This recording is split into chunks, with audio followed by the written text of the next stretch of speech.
Osaka, vous connaissez tous, c'est l'une des villes les plus prisées par les touristes français après Tokyo. C'est une ville ultra dynamique, connue pour ses quartiers populaires de Shinsekai ou d'Otombori, où l'on prend un véritable plaisir à déambuler, à se perdre dans ses rues animées pour profiter de l'ambiance nocturne et pour y déguster des takoyaki, de l'okonomiyaki ou encore du crabe. Autrefois, Osaka était connue pour être l'un des leaders économiques du Japon en étant les fourneaux, la cuisine du pays. Mais saviez-vous qu'Osaka était la ville numéro 1 du Japon dans le milieu de la fabrication et de l'innovation? On y retrouve un tas de petites ou moyennes entreprises qui contribuent à construire le futur du Japon et du monde, en créant des technologies qui, pour certaines, améliorent la vie du quotidien, et pour d'autres, révolutionnent l'industrie avec des technologies de pointe. Ce n'est pas pour rien que l'exposition universelle se tiendra à Osaka en 2025 sur le thème « Concevoir la société du futur, imaginer notre vie de demain ». L'exposition universelle, c'est un événement mondial qui se déroule tous les 5 ans, donc autant vous dire que c'est encore plus rare qu'une Coupe du Monde. Il s'agit de lieux de rencontre entre les nations visant à trouver des solutions à des défis actuels. C'est une passerelle entre des entreprises, des organisations et des gouvernements pour promouvoir l'éducation et le progrès grâce à la coopération internationale. Il s'agit de la deuxième fois qu'Osaka, située dans la région du Kansai, accueille l'exposition universelle après l'édition de 1970.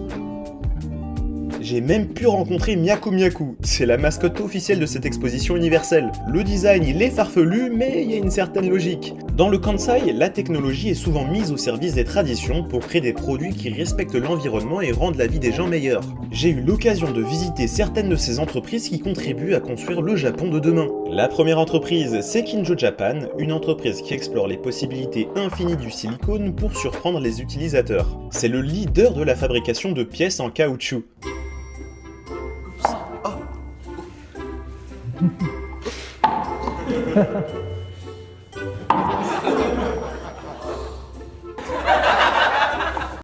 Ça, c'est le genre de truc que t'as envie d'avoir dans toutes les chaumières en fait. Tu sais, t'imagines, t'as un enfant, et ben t'es en sécurité, tu te dis pas, bon bah tu vas le casser, qu'il va y avoir du verre partout à ramasser et tout. En vrai, quand on teste un produit comme ça, on comprend mieux en fait la puissance de la matière et à quel point ça peut être un game changer pour la durabilité des produits. Surtout dans une époque où tout arrive à une obsolescence ultra rapide et où la durée de vie de nos biens devient ridiculement courte. Si on pense à l'intérêt de la planète, l'utilisation de cette matière, eh bien elle prend tout son sens. Et ces artisans japonais l'ont bien compris.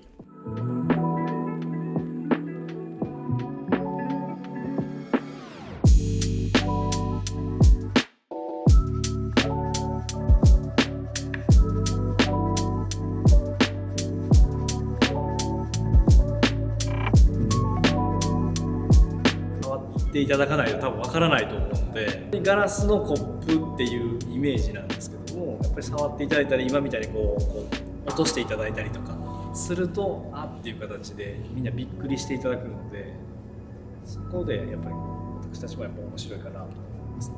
Deuxième entreprise qui révolutionne le game, Regetta. Et pas n'importe quel game, hein, attention, c'est le game des panards, le confort de vos pieds et de vos orteils. Regetta, qu'est-ce que c'est? C'est une entreprise qui crée des chaussures faites pour épouser la forme du pied humain, qui en vrai n'est pas totalement plate. Le tout pour faciliter le confort lorsque l'on marche. Et franchement, pour avoir testé, je ne comprends pas pourquoi toutes les paires de chaussures n'ont pas ce genre de semelle. いろんな靴があって平らなものが多いんですけど、僕らの商品はこの凹凸、もう足の裏のような形になっているので、足裏全体を支える。で、疲れを分散させるっていう特徴がある。そういったところが一番売りになってますね。で、コンフォートシューズの中では、割とお求めやすい価格で僕らも頑張らせてもらってるっていうそんな感じですね。C'est simple mais tellement confortable, bordel. Et ce que je trouve malin de leur part, c'est que dans leur boutique, on demande aux clients de se déchausser et de se balader dans le magasin avec une paire de leur marque. Je sais que le combo sandales plus chaussettes normalement c'est pas legit, mais là on va faire exception. Ils ont compris qu'en faisant essayer la godasse, il est impossible de ne pas craquer pour une paire au confort Nec Plus Ultra. Et j'ai même eu l'occasion de voir le savoir-faire des Japonais en action avec des process bien carrés pour toujours plus d'efficacité opérationnelle. Le tout au service du confort de nos pieds. こうなってサンダルになりますね。Many small factories around the town, and that's how we make it. It's like the whole town's like a huge factory. À Kyoto, ville voisine d'Osaka, il y a des entreprises qui attirent de par leur savoir-faire traditionnel tout en créant des produits respectueux de l'environnement. Troisième entreprise, cette fois-ci située dans la ville de Kyoto, les boss de la soie et du kimono game, Itoko. Est-ce que vous savez combien de cocons de soie il faut pour créer un seul kimono japonais? Il en faut 10 000. 10 000 cocons de soie, tout ça là, c'est énorme et on s'en rend pas compte avant de s'en faire la représentation visuelle. Il y a énormément de travail dans la confection d'un seul produit en soie, comme les kimonos japonais. Entre le travail de la matière, la création du vêtement, l'étape de coloration, que j'ai pu expérimenter en colorant un morceau de soie, et bien on réalise la complexité de la tâche. Ce travail artisanal de longue haleine, eh bien il reste très prisé, puisqu'au final on a des produits de grande qualité que l'on peut garder très longtemps. Ça, c'est fait avec de la soie. Et en fait, la même matière est utilisée pour faire genre des éventails, des sacs et ce genre de choses. C'est assez incroyable en fait de dire qu'avec un matériel, tu peux créer un tas d'items. Une personne, 10 000 cocons de soie. C'est dingue, hein. On s'en rend pas compte hein, quand tu vois un kimono, mais il y a du travail quand même derrière. Mais le résultat quand même, il est... Itoko a même collaboré avec des artistes français pour créer certains produits en verre de soie. La petite French Touch au service de l'artisanat japonais, c'est validé. Paris designer has come and made this pattern. So not typical Japanese. That one is from Paris. Wow. Okay. Collaboration. Shout out to Peggy.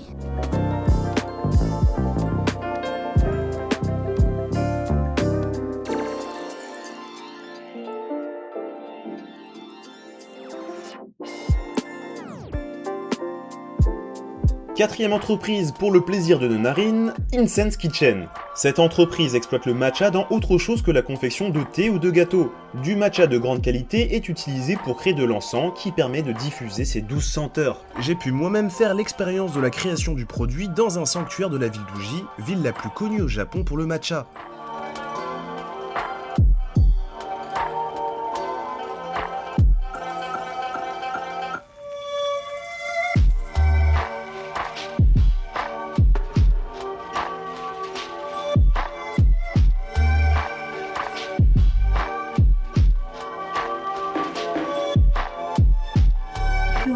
作っていただくお抹茶のお香、お抹茶で作るお香ということなんですが、こちらのどうやってこちらが誕生したかっていうことを少し、ご説明したいなというふうに思います。 C'est un produit respectueux de l'environnement qui utilise des restes de poudre de matcha mixés à de la poudre à comprimer pour créer une pâte malléable que l'on va customiser avec des moules pour créer un ensemble au matcha qui dure environ 1 heure. Mettre la main à la pâte, c'est une occasion assez particulière de s'imprégner de la culture, de comprendre l'histoire des artisans et de voir le produit au-delà de juste son côté fonctionnel. Beaucoup d'entreprises traditionnelles japonaises proposent de réserver des sessions workshop où l'on peut manipuler ces produits japonais et se faire un souvenir unique et un peu moins touristique.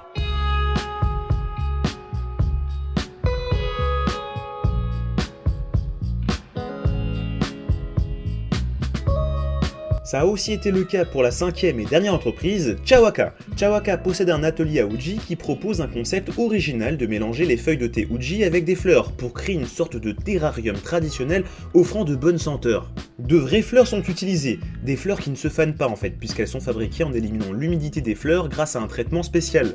Et comme elles ne nécessitent ni eau ni soin, ce sont des fleurs idéales pour ceux qui veulent les garder exposées ou bien les offrir. Chawaka en fait ça signifie thé et fleurs, et le mot wa symbolise l'entente, le calme, le pacifisme. C'est l'harmonie que j'ai essayé de transmettre lors de ce petit workshop pour créer mon terrarium en laissant parler ma petite vibe artistique et ma sensibilité. Je me suis dit que j'allais faire un petit terrarium façon France, avec des couleurs, vous l'avez vu, hein, du bleu, du blanc, du rouge.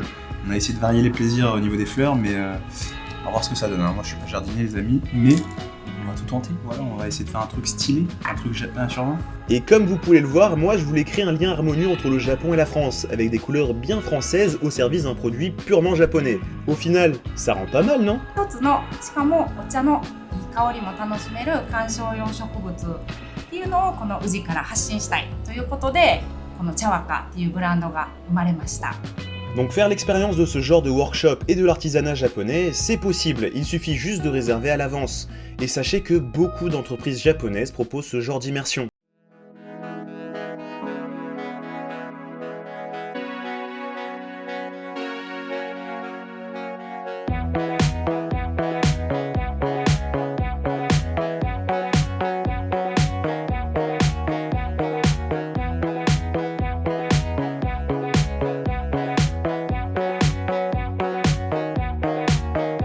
Osaka, Kyoto et plus généralement le Kansai, ce ne sont pas que des destinations touristiques, mais aussi des villes de manufacture très importantes pour le Japon. L'Expo 2025 va se dérouler dans la baie d'Osaka d'avril à octobre 2025. Je suis sûr que l'Expo universelle, entre les technologies, les idées venant d'un peu partout dans le monde et les entreprises de la région, eh bien elle va permettre de créer des choses incroyables. Des technologies dernier cri et des innovations y seront présentées. L'expo ce sera une opportunité pour les gens de réfléchir ensemble à notre monde.